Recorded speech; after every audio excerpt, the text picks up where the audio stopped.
Singles Exchange, a podcast that focuses on conversations, connections, and community.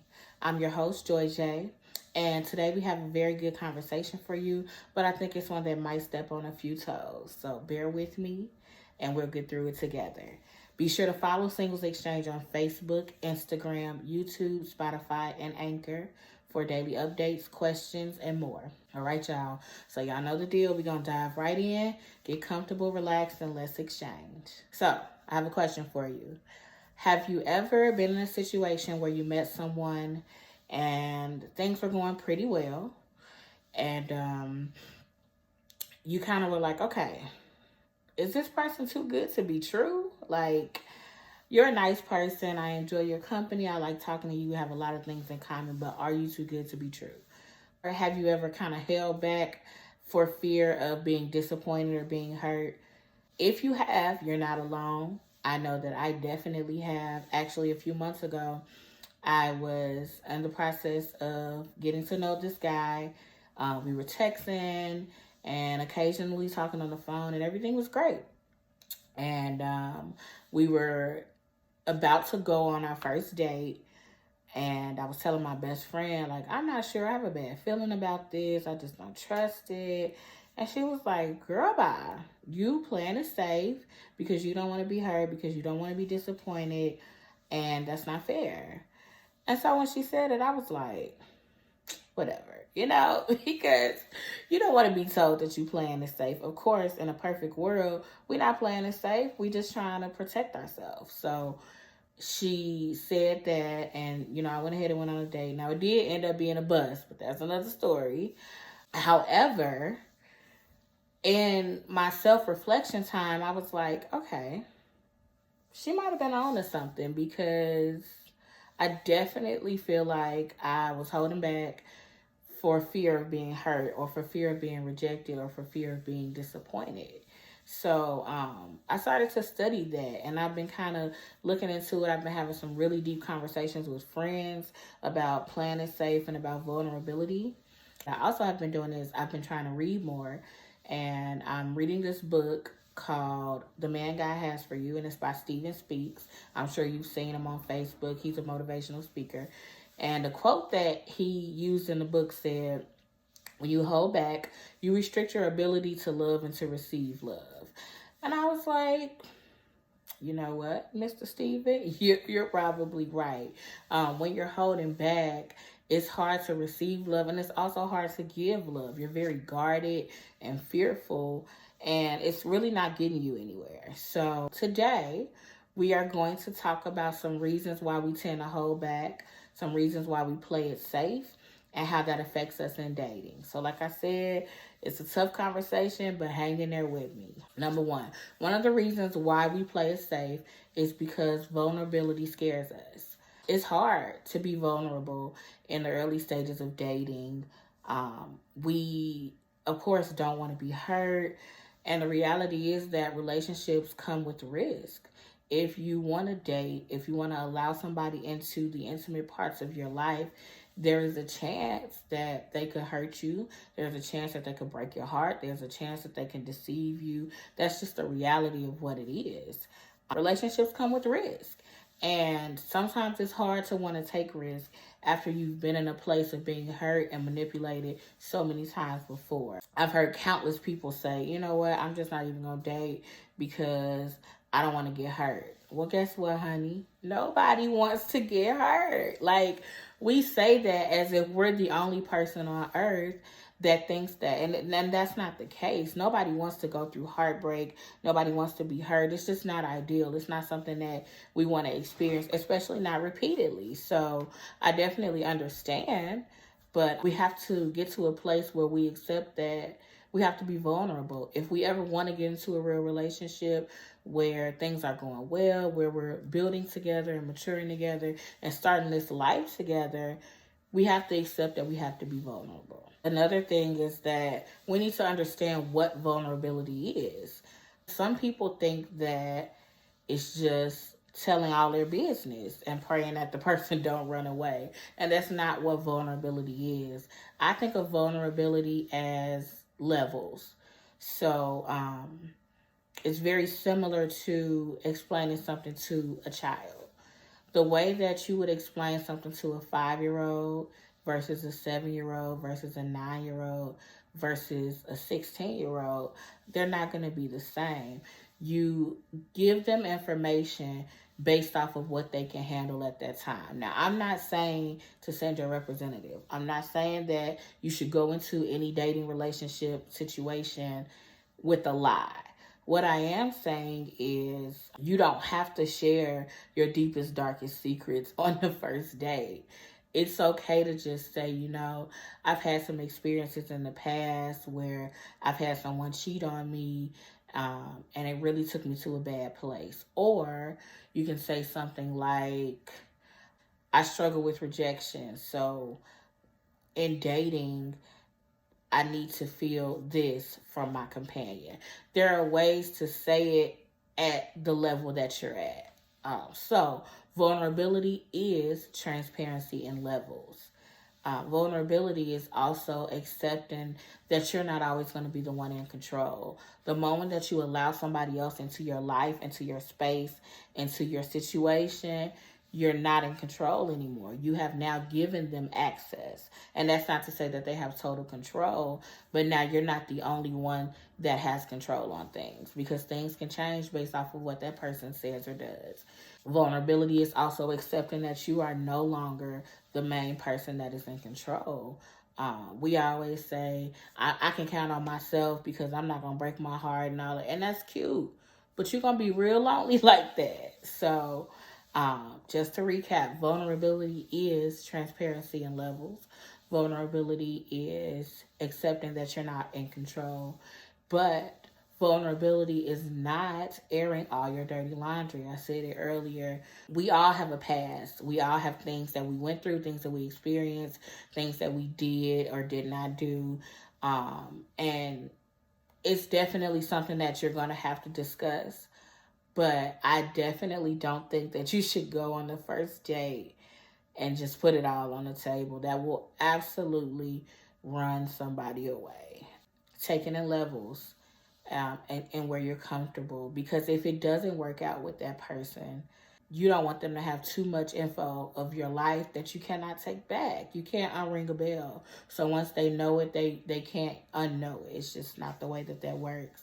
Stephen Speaks, in the book that I spoke about earlier, he also said, when it comes to the Bible, we always use the scripture of guarding your heart. And it's true. The Bible absolutely says guard your heart. But the implication is that we're guarding our heart from anger, from fear, from negativity. We're not guarding our heart from other people. And that's when I read that, it stuck out to me so much because, especially for me, I am a Christian woman. And a lot of times you will hear people telling women, guard your heart, with the implication that says you can't just let anybody in. But that's not what we're guarding it. We're guarding it from things that are not Christ-like. So that's just a tidbit that I took away. I hope you guys enjoyed that too. The last thing that I want to say about vulnerability is that this society tends to embrace defense mechanisms versus vulnerability.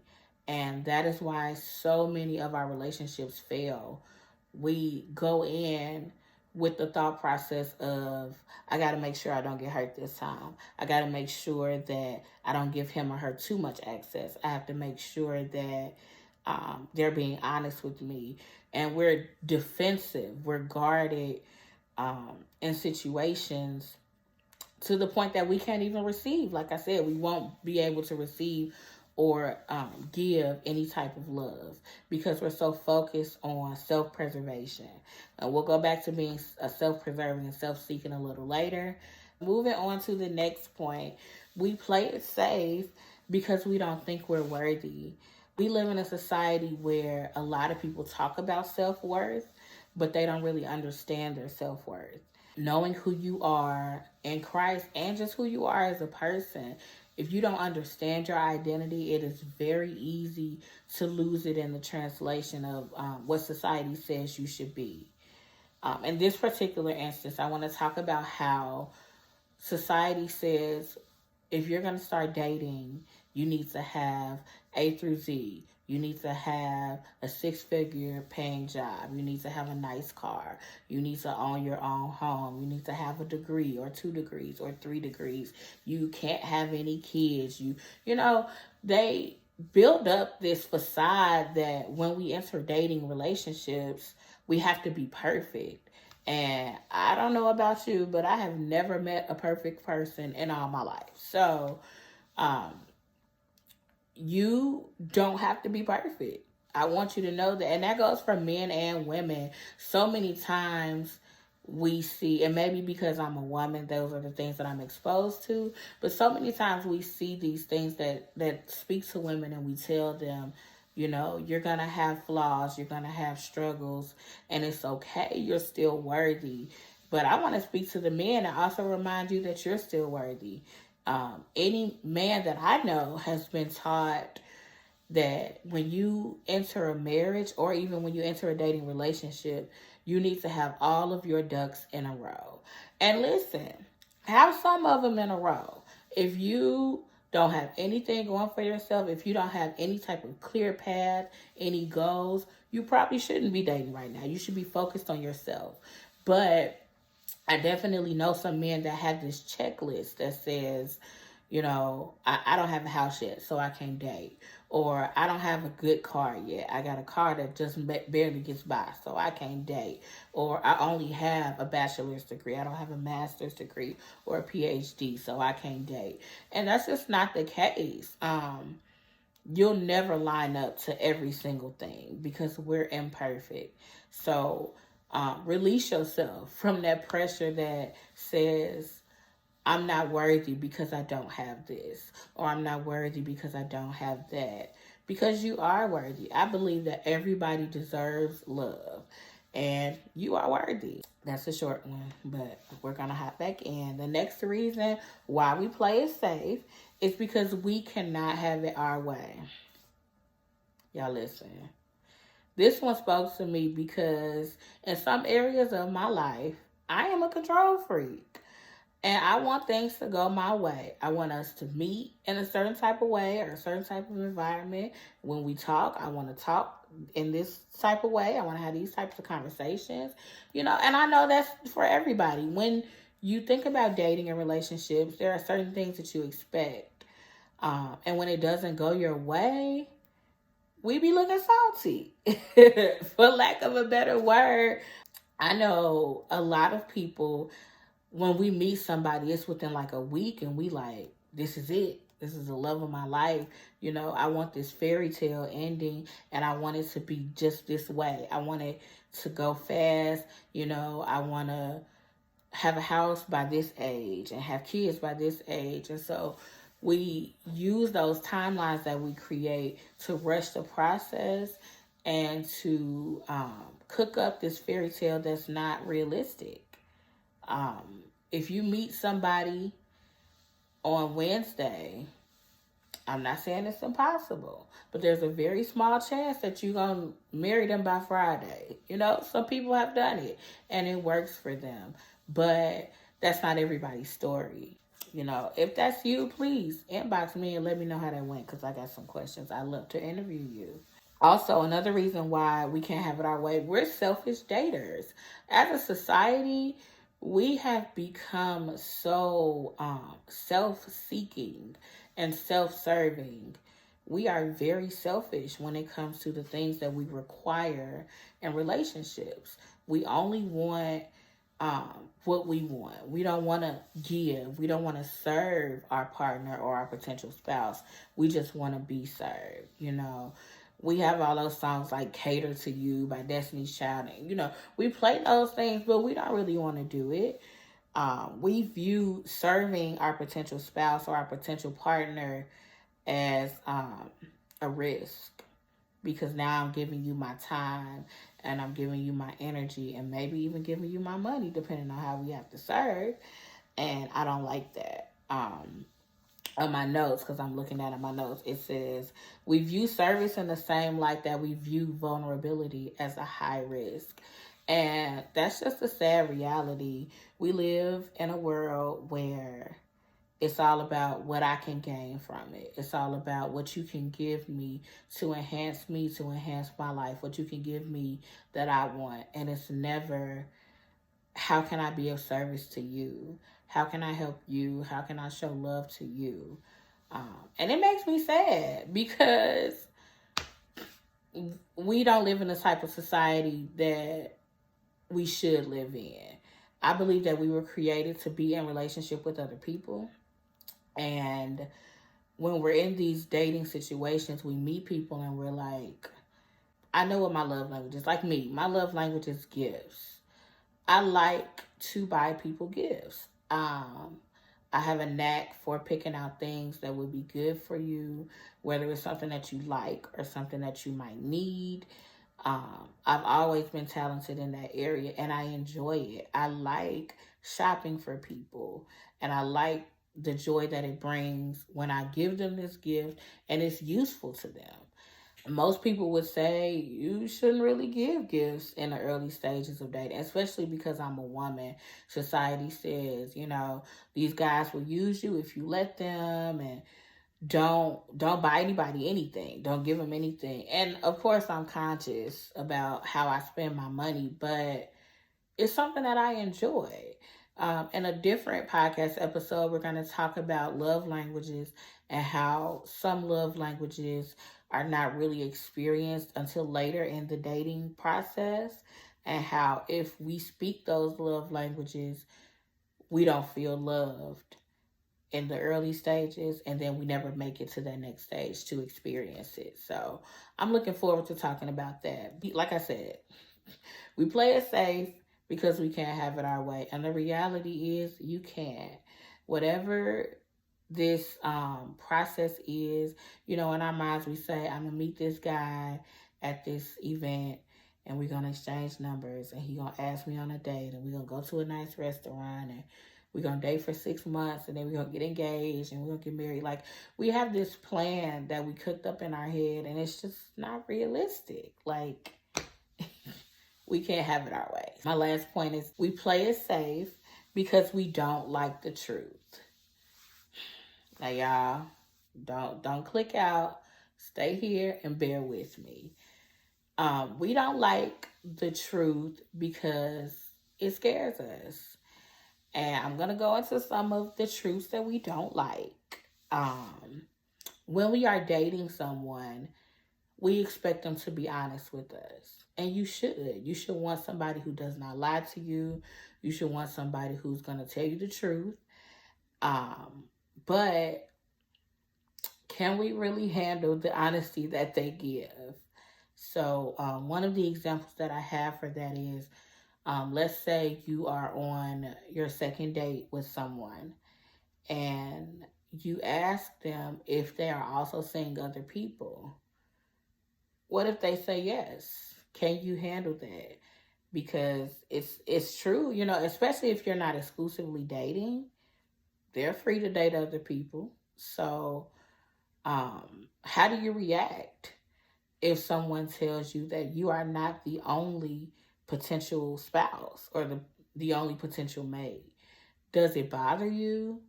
Do you start to push them away again? How does that go for you? Another situation is, y'all bear with me. If you, let's say you're going out with someone and you ask them what are their flaws, and they tell you their flaws and they're honest about the things that they struggle with. At that point, do you push them away? Because, we look at flaws, and I think a lot of people list our flaws as the little cute stuff. I get a little messy sometimes, or, something simple. But if they tell you their real flaws, because people have real flaws, they have real issues. Like I said, the perfect person does not exist. So if they honestly tell you their flaws, how do you react to that? Do you run from them or do you continue to date them? And that's what I mean by the truth. Sometimes we ask for the truth, but when we actually get the truth, it's a little scary. Another thing that I have to ask you is, are you willing to be truthful with them as well? So I mentioned earlier very briefly, not lying. Don't send a representative, tell your truth. And I want to know, are you being totally honest with the people that you date? When you are in the early stages, when you are not exclusively dating one person, are you honest with them if they ask you, are you talking to other people? Um, or do you tell those little white lies that you think are harmless? Because they're not.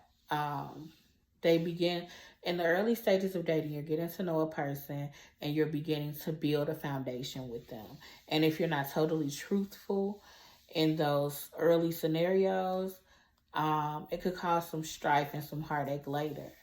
So I just want to know, are you willing to be truthful about your own circumstances? Are you willing to be truthful about your past? And like I said, that doesn't mean airing all your dirty laundry, but are you willing to admit your own flaws from your past?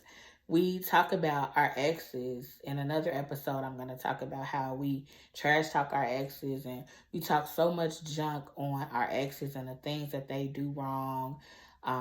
And I'm sure, like I said, we all have been in a situation where we've been genuinely hurt.